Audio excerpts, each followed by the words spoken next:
A prerequisite for attending the Salah session is the purification, or what we commonly call the wudu. A lot of people say that the wudu is a ritual cleansing, but we really need to be accurate here. According to Surah 5 verse 6, God tells us that the purpose of this purification is that He wants to cleanse you and to complete His blessings upon you that you may be thankful. And when we read 5:6, we see God is telling us to wash certain parts of the body. So it is obviously referring to a physical cleaning. And this makes sense.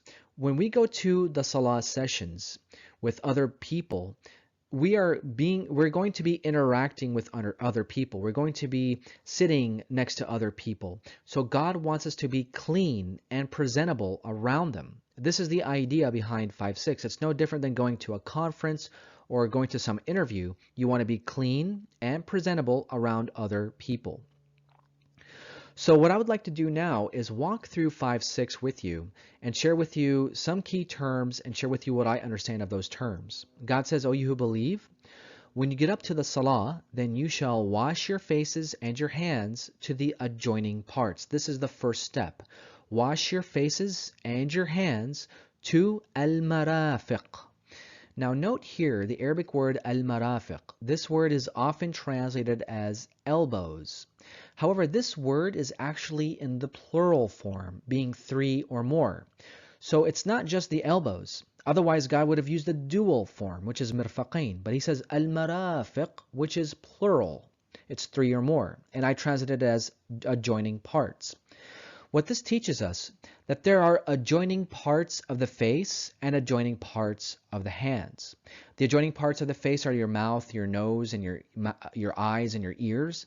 And the adjoining parts of the hands are your hands, your wrists, your forearms, as well as up to your elbows. What's interesting is that this is probably why in traditional Islam, when they wash their faces during the wudu, they also rinse their mouth and their nose and their ears. And there's some validity to this. Remember, the idea is that you want to be clean and presentable around other people. So if by any chance, for example, your nose is dirty from the inside, then it's a good idea to rinse it out. Okay? I don't think it's necessary if it's not dirty, but if by any chance your mouth, your eyes, your nose, your ears are dirty from the inside, then it's a good idea to rinse them out.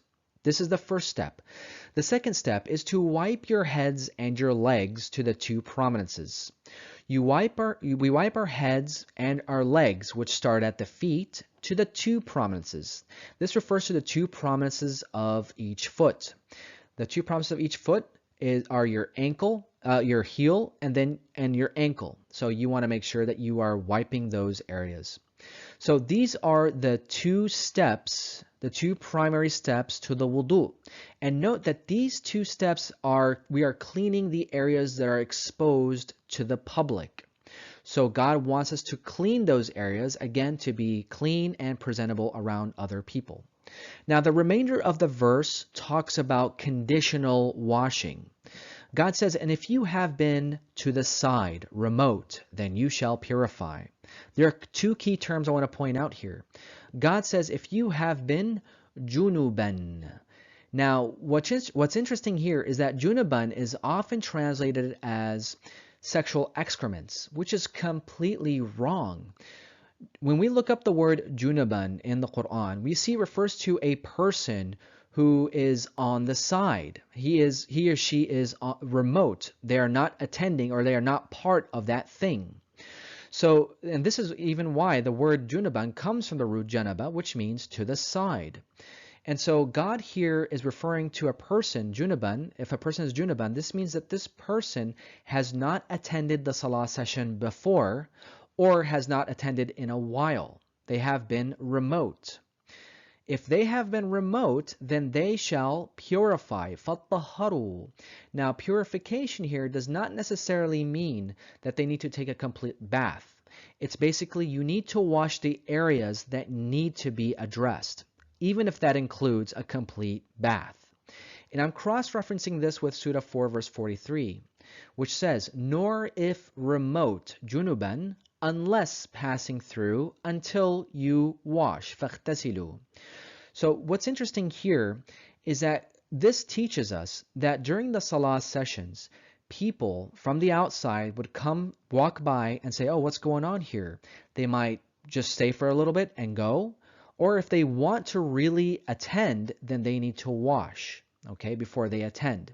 And this is what this verse is talking about. Nor if remote, unless they are passing through until they wash.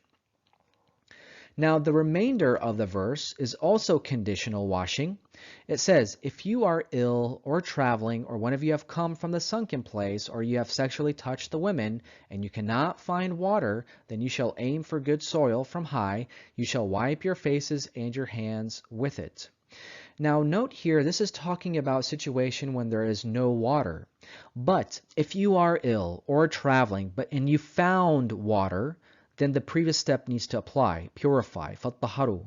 Address the areas that need to be addressed, even if that includes a complete bath. So let's walk through this. If you are ill or traveling, or one of you have come from al-gha'it. Al-gha'it is often translated as a toilet, and this is true. Al-gha'it refers to, it literally means a thing that sinks into something else.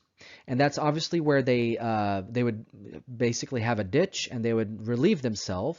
But this could also be expanded to a situation where a person himself falls into, for example, mud. He has sunken himself into mud, for example. He is completely dirty. God says, if you come from al-gha'it, then you found water, fattaharu. Okay, so clean the areas that need to be cleaned. Then the verse says, or you have sexually touched the women. Lamastum an-nisa. Lamastum here, this is where it's talking about sex. Okay, or something close to sex at least. Lamastum comes from the root lamasa. Lamasa means to physically touch something on the surface. But note here, it doesn't say lamastum. It says lamastum with an alif, lamastum. Lamastum indicates that it's an exaggerated form of touching, which refers to sex, any form of sexual touch. It doesn't mean that if you shook a woman's hand, that means you have nullified your wudu. No. Otherwise, God would have just said lamastum without the alif. But here he says lamastum, which indicates an exaggerated form of physical touching, which refers to sexually touching the women. Then God says, if any of these apply and you cannot find water, then you shall aim, fatayammamu, for good soil from high, sa'idan tayyiban. What does this really mean? Sa'idan, the word sa'idan, means a thing that climbs up high. Tayyiban means good. Now, what's interesting here is that this refers to a type of soil that is in a high elevation. In other words, it has been untampered with. People have not ventured there, or no animals have ventured there. It's basically clean soil. And it's through this clean soil, God says, that you shall wipe your faces and your hands with it. What's interesting is that in situations where there's no water, people, at least then, they would wipe their faces and their hands with clean soil. It refers to some type of exfoliant. The clean soil acts like an exfoliant that basically removes any type of dirt or anything of that sort from the skin. And this is why God says just wipe it on your faces and your hands. That's all. You don't need to do anything else with it. Also interesting is that sa'idan tayyiban is sometimes understood to be referring to some type of plants that smell nice. Sa'idan means something that climbs up high, which refers to plants with a nice scent that they wipe their hands and their faces with it so that they can smell nice. This is also another interpretation. So this is what 5.6 is referring to, how to clean yourself and be presentable around other people. I'd like to also point out Surah 4 verse 43, which says, do not approach the salah while intoxicated until you know what you are saying. And I talked about sukara, the Arabic word sukara here, intoxicated. It refers not to just alcohol. Please see my video about alcohol if you haven't done so. But this refers to being in a state of intoxication where, in other words, you don't know what you are talking about or you don't know what you're saying. You cannot attend the salah if you don't know what you are saying.